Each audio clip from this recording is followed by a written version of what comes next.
Hey YouTubers, today I want to talk about why you can start on a 1000cc bike.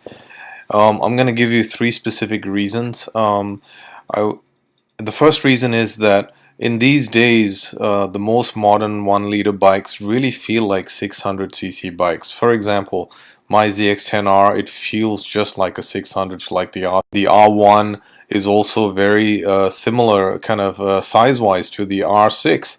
And also the Fireblade, the with CBR 1000, is also size-wise and weight-wise, it's similar to the CBR 600 feel and size-wise. So it's not like an extremely big bike that you're getting on. Yes, it is big in CZs, but comfort-wise and just feeling wise, it is very similar to 600 cc's. Now the second reason I'm gonna talk about is the power. The second reason is basically these leader bikes have power modes. All modern leader bikes have power modes, and you can put the leader bikes into the lowest setting, into the lowest power mode, and be in a pretty safe riding position, because the reality of super sports is that at low revs there is not really much power. The power is very tame. It's only when you start cranking it up over like 7,000 revs, get it over 8,000 revs. In my ZX-10R, you get it over 7,000 revs, then the power really kicks in. So most of the riding that you do in California is going to be less than 7,000, when you're starting. And there's really not much pull at the lower revs, so you're going to be just fine. That's why I was saying it really feels like a 600. And the third reason why you can start on a 600 is, particularly here from California, and from a California point of view, and I'll speak also from a USA point of view, is the fact that if you go through the basic motorcycle safety schools here in California, you have to go through.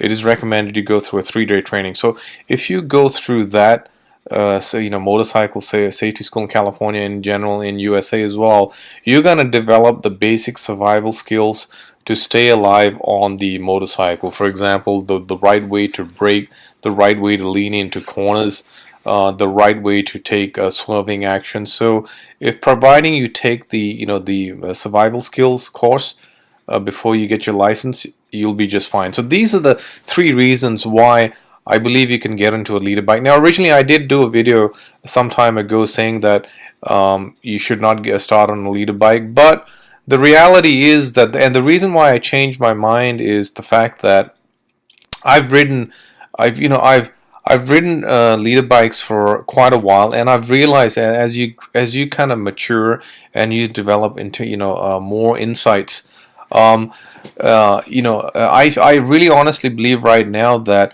it does not make sense, because ultimately the goal for a super sports rider is to get to the leader bike status, right? You want to get to a leader bike. That's the dream of a super sports rider. Now, instead of waiting for years to build that up, it just does not make sense. I feel that I could have easily got onto a leader bike, and provided that I respected the power of the 1000cc, provided that I respected the bike, and I've taken the safety classes, the classes which I've done, and I feel that if you do the same thing, you'll be just absolutely fine. So don't be scared. If you want to get a leader bike and avoid the kind of the build up years, build up of many years to get to that level, just do it, man. You'll be absolutely fine. I believe the three reasons I given just stated above will help you handle the leader bike. Now, if you have any questions on leader bikes, just drop a note below. Leader bikes are my specialty. Super sports bikes and adventure bikes are my specialty. I've owned and ridden many 1000cc bikes for a long while. So if you have any questions, just leave them below. Thank you for watching.